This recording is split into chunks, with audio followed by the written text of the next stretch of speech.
ఆరోగ్యంగా ఉండాలని వాకింగ్ చేస్తున్నారు సరే. ఏ స్పీడ్తో నడిస్తే మంచిది? ఎంత వేగంగా నడవడం వల్ల హెల్త్ బెనిఫిట్స్ వస్తాయి అనే డౌట్ మీకు ఎప్పుడైనా వచ్చిందా? నిజానికి వాకింగ్ చేసే స్పీడ్కు కూడా ఓ లెక్క ఉంటుంది. మరి ఎంత వేగంగా నడిస్తే పూర్తి ఆరోగ్య ప్రయోజనాలు కలుగుతాయో ఇప్పుడు తెలుసుకుందాం. సాధారణంగా వాకింగ్ చేయడం అంటే నెమ్మదిగా నడవడం, కానీ స్పీడ్ వాకింగ్ అంటే కాస్త వేగంగా శ్వాస పెరిగేలా నడవడం. గంటకు సుమారు 5 నుంచి 6 కిలోమీటర్ల వేగంతో నడిస్తే దాన్ని స్పీడ్ వాకింగ్ లేదా బ్రిస్క్ వాకింగ్ అంటారు. రోజుకి సుమారు 30 నిమిషాల పాటు స్పీడ్ వాకింగ్ చేస్తే దీర్ఘకాలిక వ్యాధులు వచ్చే రిస్క్ తగ్గుతుంది. ముఖ్యంగా గుండె ఆరోగ్యం మెరుగుపడుతుంది, రక్త ప్రసరణ బాగా జరుగుతుంది, బీపీ తగ్గడానికి కూడా స్పీడ్ వాకింగ్ సహాయపడుతుంది. వేగంగా నడవడం వల్ల క్యాలరీలు ఫాస్ట్గా బర్న్ అవుతాయి.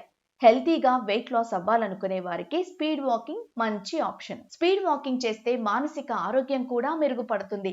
స్ట్రెస్ తగ్గి మనసు ప్రశాంతంగా ఉంటుంది. నిద్ర కూడా బాగా పడుతుంది. భోజనం చేసిన తర్వాత కాసేపు స్పీడ్ వాకింగ్ చేస్తే ఫుడ్ సులభంగా జీర్ణమయ్యే అవకాశం ఉంటుంది. ఈ విధంగా నడిస్తే పొట్ట సమస్యలు రావు. శరీరంలోని కండరాలు కూడా బలపడతాయి. ముఖ్యంగా కాళ్ళు, నడుము కింది భాగం బలంగా మారుతుంది.